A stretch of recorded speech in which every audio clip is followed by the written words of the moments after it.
When the market drops 3%, some people start to worry. When the market drops 5%, people start to panic. And when it drops 10%, people start freaking out. In this video, I'm going to break down for you 4 key takeaways for how to manage put credit spreads when the markets start to fall. And more importantly, how to avoid turning a simple drawdown into a massive disaster.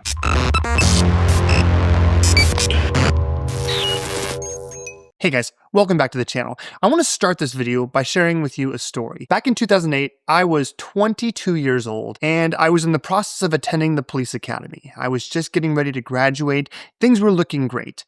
And then all of a sudden, 2009 happened and the markets fell apart. More importantly, a lot of local municipalities, cities, counties, etc. stopped hiring police officers because of budget shortfalls. And I went from having what I thought was going to be a new career, a new transition, to not having a career path at all. And I decided at that moment to jump into what I thought would be a sure thing: real estate. Now, as you well know, 2009 was just about the worst time possible to get into real estate. Foreclosures, short sales, just a complete nightmare in many parts of the country. Many people tried real estate and gave up pretty quickly. And they might have left with the thought process of, selling real estate doesn't work. Yes, it became more difficult in many instances to buy and sell homes, but that didn't mean selling real estate as a real estate agent didn't work. It was just a little bit of bad timing, and more importantly, it was temporary. And I want to transition from that story to just talk a little bit about put credit spreads. The truth is, investing in the markets and utilizing options is not that different from what I experienced in real estate. Over the past few days, we've had significant drops in the NASDAQ 100 QQQ, but we've also had drops in the Russell 2000 and the S&P 500. When it comes to selling put credit spreads, obviously we want the market to be flat,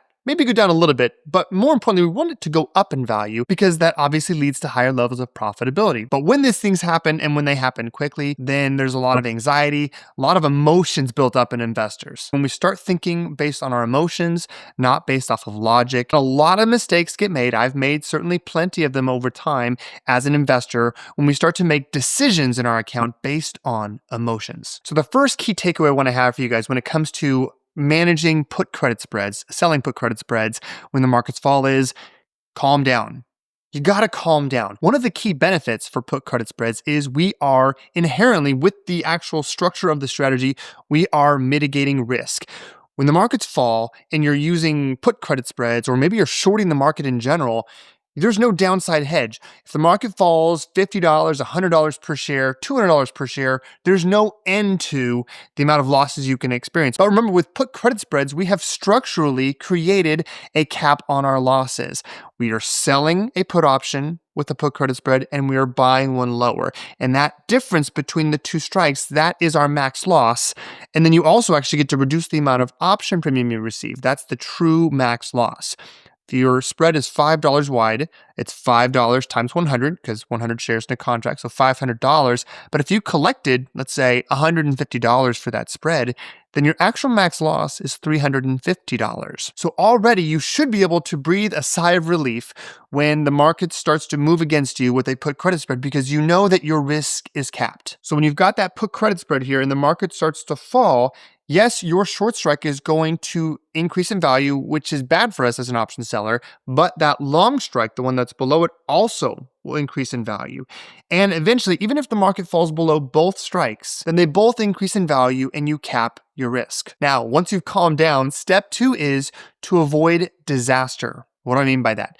The biggest hiccup that can occur when you're selling put credit spreads is by getting assigned early on your short strike. That's the worst thing that could happen. If you avoid that, then your loss truly is just your max loss. But if you do get assigned on that short strike, and for some reason you don't immediately resolve the issue, things can spiral out of control quickly. Which leads to the next fundamental question, which is, well, how do I avoid early assignment?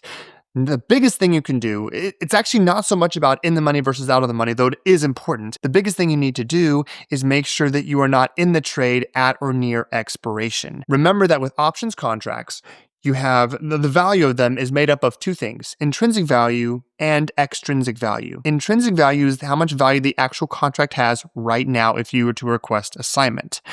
Extrinsic value is that time value, which is made up of the time between now and when the contract expires.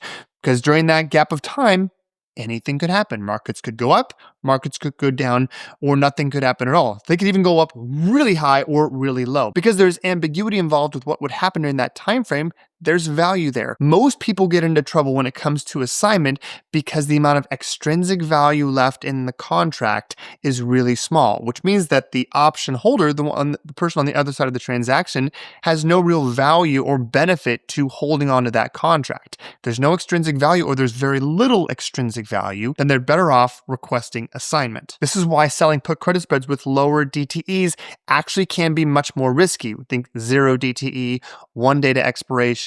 Anywhere between 1 and 7 days is where you take on a lot more risk because there's already far less extrinsic value left compared to maybe a put credit spread with 14 days left until expiration, 21 days, 28, 35, 42 days, any of those timeframes. You could be deep in the money on those contracts, but there's still a significant amount of extrinsic value left in the contract.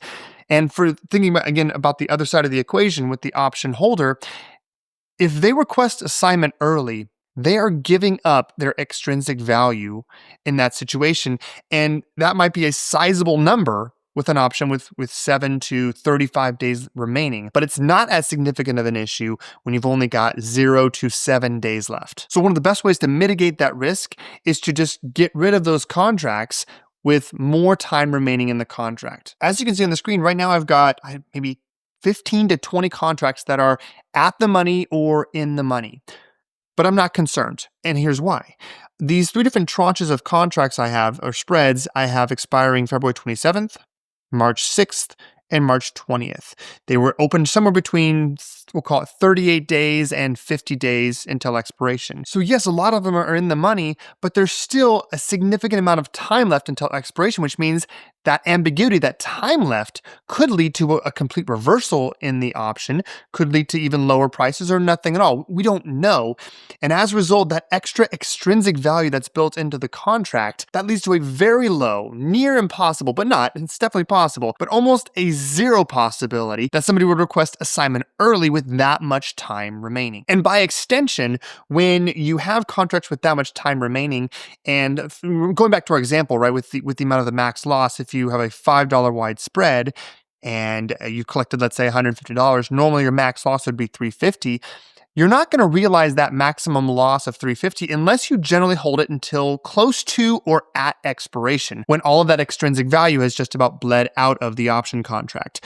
When you've got 20 or 30 days remaining, or even just say 14 to 28 days remaining on a contract, odds are you're not going to take anywhere near a max loss. You will take a loss, for the record, when you're in the money or at the money at that point. But the loss is not going to be a max loss because, again, of that extrinsic value left in the option contract. All right, key takeaway number 3 here is you gotta have a system. We know that emotions play a part in our decisions, and we can do everything we can to avoid making decisions based on emotion, but you have to have a system in place. You need to know in advance that when X happens, I'm gonna do Y. If the markets go up in value, I'm going to hold the contracts until this date, and then I'm going to sell or close them for a profit. If the markets move against me, then I'm going to close my contracts with this many days remaining. I'm going to walk away and be able to just move forward with future contracts. If you don't have a system in place, or maybe just as bad, you have a system, but it's not explicit with what you're going to do and when you're going to do it, then you're allowing the emotions to come out and dictate what makes the most sense. It might lead to false hope, thinking, well, maybe it'll turn around if I hold 1 extra day, or maybe it's going to work out if I roll and do this, or X or Y, or not what you anticipated doing before the markets went against you. 4th key takeaway here is you need to backtest as much as possible. Backtest everything before you actually run the strategy. I'm not saying that backtests lead to guaranteed results. Far from it.